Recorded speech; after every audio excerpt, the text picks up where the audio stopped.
Once upon a time in the magical lands of Kumandra, there lived a brave warrior named Raya.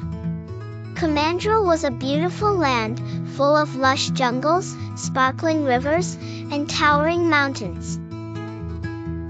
But it wasn't always peaceful.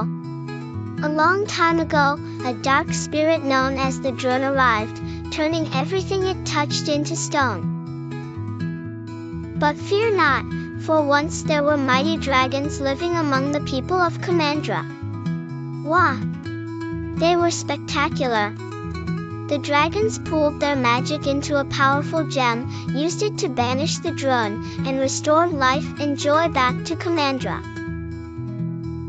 500 years went by, Kumandra had changed, and the countries had grown apart. Then suddenly, the Druun returned. This was Raya's big chance. She set out on an epic quest to find the last dragon and save her world from being turned into stone forever. She packed her bag with chewy rice dumplings, a magical map, and a sparkling sword that gleamed like the stars. Now, Raya faced her first monumental task. She had to cross the Serpent River, where giant snapping turtles lived. But don't worry, Raya was clever. She sang a cheerful song to distract the turtles while tiptoeing across their backs, bringing her safely to the other side. In the dense whispering jungle, Raya learned of the dragon's new secret hiding place. It was said that the dragon now rested atop the Thunder Mountain. But between Raya and the mountain lay a tricky puzzle, a rumbling maze filled with colorful stones that changed positions every day. Raya took a deep breath, touching the gem on her side, and stepped into the maze. Each choice she made seemed to guide her as if the stones whispered the way. She listened closely, and before long, the path opened up, revealing a shimmering light at the top. Ah, Thunder Mountain! It stood tall above the clouds, adorned with streaks of silver and bright blue lightning. But Raya wasn't safe yet. She heard a roar in the distance.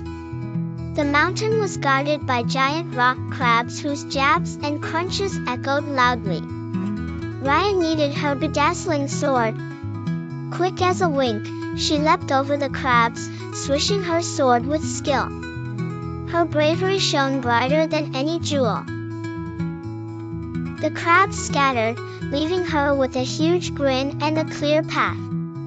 Breathless, she reached the dragon's cave, a glorious cavern filled with sparkling crystals.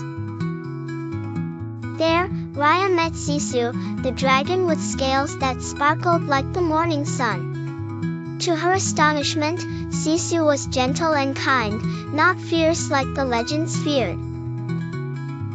Together, Raya and Sisu devised a plan, and with a mighty roar, Sisu sent forth a wave of magical light. The Druun shivered and disappeared like morning mist. And just like that, the land began to heal.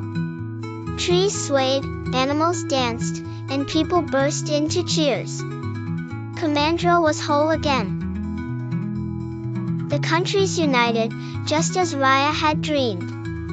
Life in the land was happy and bright, and Sisu was now a dear friend who brought everyone together.